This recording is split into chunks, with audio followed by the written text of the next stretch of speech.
ಜನನಿ ಸುದ್ದಿವಾಹಿನಿ ವೀಕ್ಷಕರಿಗೆ ನಮಸ್ಕಾರ. ನಾನು ರಮೇಶ್ ಹೆಗಡೆಗೊಂಡು ಮನೆ. ಮೊದಲಿಗೆ ಮುನ್ನೋಟ. ಸಾಗರ ಮಾರಿಕಾಂಬಾ ದೇವಾಲಯ ಸಮಿತಿ ಸಭೆ, ಶಾಲೆ, ಕಲ್ಯಾಣ ಮಂಟಪ, ಯಾತ್ರಿ ನಿವಾಸ ನಿರ್ಮಾಣದ ತೀರ್ಮಾನ. ಬಾಬಾ ಸಾಹೇಬ್ ಅಂಬೇಡ್ಕರ್ ಮಹಾಪರಿನಿರ್ವಾಣ ದಿನಾಚರಣೆ. ಮಾರಿಕಾಂಬಾ ತಾಯಿ ಹೆಸರಿನಲ್ಲಿ ಬಡವರಿಗೆ ಹಾಗೂ ಸಾಗರದ ಜನತೆಗೆ ಒಳ್ಳೆಯ ಕೆಲಸ ಮಾಡಬೇಕು ಎನ್ನುವ ಆಶಯದಲ್ಲಿ 1ರಿಂದ SSLC ವರೆಗಿನ ಶಾಲೆ, ಉತ್ತಮ ಕಲ್ಯಾಣ ಮಂಟಪ ಮತ್ತು ಯಾತ್ರಿ ನಿವಾಸ ನಿರ್ಮಿಸುವ ಯೋಜನೆ ರೂಪುಗೊಳಿಸುತ್ತಿದ್ದೇವೆ ಎಂದು ಅರಣ್ಯ ಕೈಗಾರಿಕಾ ಅಭಿವೃದ್ಧಿ ನಿಗಮದ ಅಧ್ಯಕ್ಷ ಶಾಸಕ ಬೇಳೂರು ಗೋಪಾಲಕೃಷ್ಣ ಅವರು ಹೇಳಿದರು. ಮಾರಿಕಾಂಬಾ ದೇವಸ್ಥಾನದ ಕಚೇರಿಯಲ್ಲಿ ಶುಕ್ರವಾರ ದೇವಸ್ಥಾನದ ವ್ಯವಸ್ಥಾಪಕ ಸಮಿತಿ ಸಭೆಯಲ್ಲಿ ಪಾಲ್ಗೊಂಡಿದ್ದ ಅವರು, ಸಮಿತಿಯ ಗೌರವಾಧ್ಯಕ್ಷನಾಗಿ ಇಲ್ಲಿರುವ ಗೊಂದಲ ಬಗೆಹರಿಸಿಕೊಂಡು ಸಮಿತಿ ವತಿಯಿಂದ ಒಳ್ಳೆಯ ಕಾರ್ಯಗಳನ್ನು ಮಾಡಿಸಲಾಗುತ್ತದೆ ಎಂದು ಹೇಳಿದರು. ದೇವಸ್ಥಾನದ ಹೆಸರಲ್ಲಿರುವ 8.5 ಎಕರೆ ಜಾಗದ ಸದ್ಬಳಕೆ ಆಗಬೇಕು ಮತ್ತು ಸಮಿತಿ ಈ ಊರಿನ ಅಗತ್ಯಗಳಿಗೆ ಸಹಕರಿಸುವ ಮೂಲಕ ಮಾದರಿಯಾಗಿರುವಂತೆ ನೋಡಿಕೊಳ್ಳಲಾಗುವುದು ಎಂದು ಹೇಳಿದ ಅವರು, ಶ್ರೀಮತಿ ಇಂದಿರಾ ಗಾಂಧಿ ಸರ್ಕಾರಿ ಪ್ರಥಮ ದರ್ಜೆ ಮಹಿಳಾ ಕಾಲೇಜಿಗೆ 10 ಕಂಪ್ಯೂಟರ್ ಹಾಗೂ ಸಿದ್ದೇಶ್ವರ ಶಾಲೆಯ ಅಭಿವೃದ್ಧಿಯೂ ಸೇರಿದಂತೆ ವಿವಿಧ ಶಾಲೆಗಳ ಅಭಿವೃದ್ಧಿಗೆ ಸಹಕರಿಸುವ ತೀರ್ಮಾನ ಕೂಡ ಈ ವೇಳೆ ಕೈಗೊಳ್ಳಲಾಯಿತು. ಉಪವಿಭಾಗಾಧಿಕಾರಿ ಆರ್ ಯತೀಶ್, ಸಮಿತಿಯ ಅಧ್ಯಕ್ಷ KN ನಾಗೇಂದ್ರ, ಕಾರ್ಯದರ್ಶಿ ಗಿರಿಧರ್ ಭಟ್, ನಾಗೇಂದ್ರ ಕುಮಟಾ, ಸುಂದರ್ ಸಿಂಗ್ ಇದ್ದರು. ತಾರಾಮೂರ್ತಿ, ಪುರುಷೋತ್ತಮ್, ಲೋಕೇಶ್ ಕುಮಾರ್, ಸಂತೋಷ್ ಶೇಟ್, ಜೈರಾಮ್ ಸಭೆಯ ಚರ್ಚೆಯಲ್ಲಿ ಪಾಲ್ಗೊಂಡು ಸಲಹೆ ನೀಡಿದರು.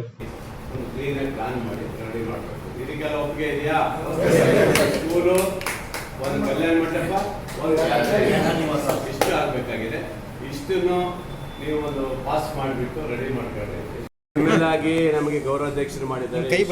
ನಾವು ಇದ್ದೀವಿ, ಮೇಲ್ ಹಿಡ್ಕೊಂತೀವಿ. ನಾವು ಆ ಗೊಂದಲಗಳನ್ನು ಸರಿಪಡಿಸಿಕೊಂಡು ಮಾರಿಕಾಂಬಾ ದೇವಿಯ ಸಹಕಾರದಿಂದ ಏನಾದರೂ ಒಂದು ಆ ತಾಯಿ ಹೆಸರಲ್ಲಿ ಬಡವರಿಗೆ ಸಾರ್ವಜನಿಕರಿಗೆ ಮಾಡಬೇಕು ಅನ್ನೋ ನಮ್ಮ ಆಸೆ ಇದೆ. ನಾವೊಬ್ಬ ಶಾಸಕನಾಗಿ ಅದನ್ನು ಚಿಂತನೆ ಮಾಡಿದ ಮೇಲೆ ನಾವು ಅವರೆಲ್ಲ ಕೂತ್ಕೊಂಡ ಮೇಲೆ ನಾಗೇಂದ್ರ ಅಧ್ಯಕ್ಷರೆಲ್ಲ ಕೂತು ಏನಾದರೂ ಒಂದು ಅಸೆಟ್ ಮಾಡಬೇಕು ತಾಯಿ ಹೆಸರಲ್ಲಿ, ಇನ್ನೂ ಆಗಲಿಲ್ಲ ಅಂತ. 8.5 ಎಕರೆ ಜಾಗ ಇದೆ.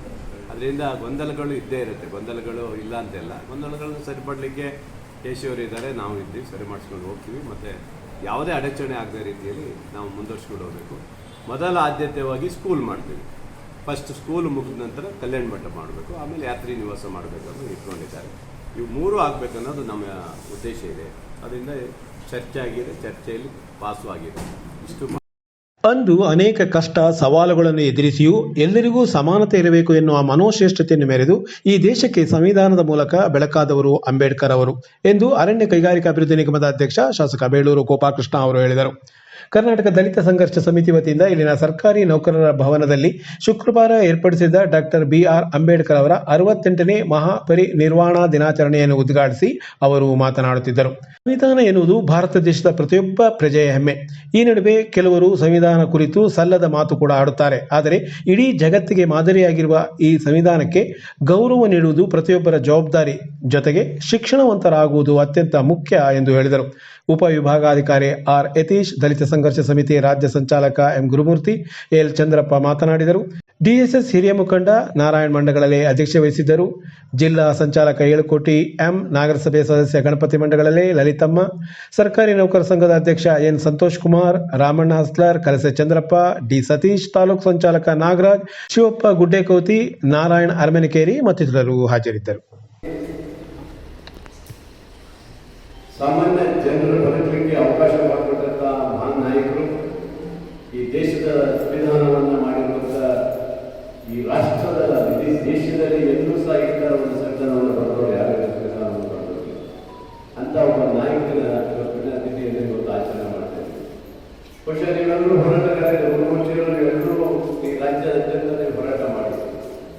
ಯಾತಕ್ಕಾಗಿ ಹೋರಾಟ ಮಾಡಿದ್ರೆ ನಮ್ಮ ಬದುಕಿಗೆ ಒಂದು ಆಧಾರ ಬೇಕು, ಒಂದು ಶಕ್ತಿ ಬೇಕು, ನಾವು ಹಿಂದುಳಿದ ವರ್ಗವನ್ನು ಮುಂತರಬೇಕಾಗ್ತದೆ. ಆದರೆ ಬಾಬಾ ಸಾಹೇಬ್ ಅಂಬೇಡ್ಕರ್ ಆ ಕಾಲದಲ್ಲೇ ಯಾವ ರೀತಿಯ ಚಿಂತನೆ ಮಾಡಿದ್ದಾರೆ ಅಂತ ಹೇಳಿದ್ರೆ, ಎಲ್ಲ ವರ್ಗದವರಿಗೆ ಸಮಾನತೆ ಕೊಡಬೇಕು, ಎಲ್ಲರೂ ಬದುಕಬೇಕು, ಅವರ ಜೀವನ ಹೇಗಿರ್ಬೇಕನ್ನೋದನ್ನ ಆ ಕಾಲದಲ್ಲಿ ಬರೆದಿದ್ದಂಥ ಮಹಾನ್ ನಾಯಕರು. ತಾವೆಲ್ಲರೂ ಅರ್ಥ ಮಾಡ್ಕೋಬೇಕು. ಬಹಳ ಜನರಿಗೆ ಗೊತ್ತಾಗ್ತಾ ಇಲ್ಲ. ಅಂಬೇಡ್ಕರ್ ಅವರ ಜೀವನ ಚರಿತ್ರೆಯನ್ನು ಓದಿದಾಗ ಅವರ ಸಿನಿಮಾಗಳನ್ನು ನೋಡಿ ಒಂದ್ಸರಿ ಗೊತ್ತಾಗುತ್ತೆ ನಿಮಗೆ.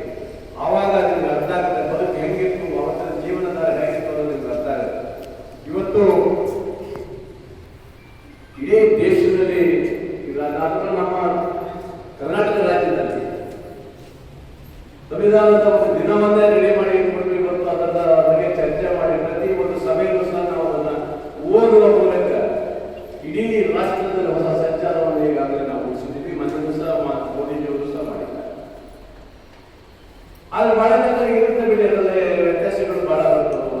ಅಂಬೇಡ್ಕರ್ ಅವರ ಸಂವಿಧಾನ ಸರಿ ಇಲ್ಲ ಅನ್ನೋದು, ಬದಲಾವಣೆ ಮಾಡಬೇಕು ಅನ್ನೋದು ಇವೆಲ್ಲ ಸಾಧ್ಯವಾಗಿ ಬರ್ತಾರೆ. ಬರಬಾರ್ದು. ಆ ಮಹಾನ್ ನಾಯಕ ಬರ್ತಿರೋ ಸಂವಿಧಾನ ಈ ರಾಷ್ಟ್ರದಲ್ಲಿ ಎಲ್ಲರೂ ಒಪ್ಪುವಂತ ಸಂವಿಧಾನ. ಆದ್ರೆ ಇವತ್ತಿನ ಕೆಲವರು ಒಂದಿಷ್ಟು ಜನರಿಗೆ ಏನಾಗಿದೆ ಅಂದ್ರೆ ಅವರ ಸಂವಿಧಾನವನ್ನ ಒಪ್ಕೊಳ್ಳೋದಿಲ್ಲ ಅಂತ ಹೇಳೋದು ಬಹಳ ಬಂದಿದೆ.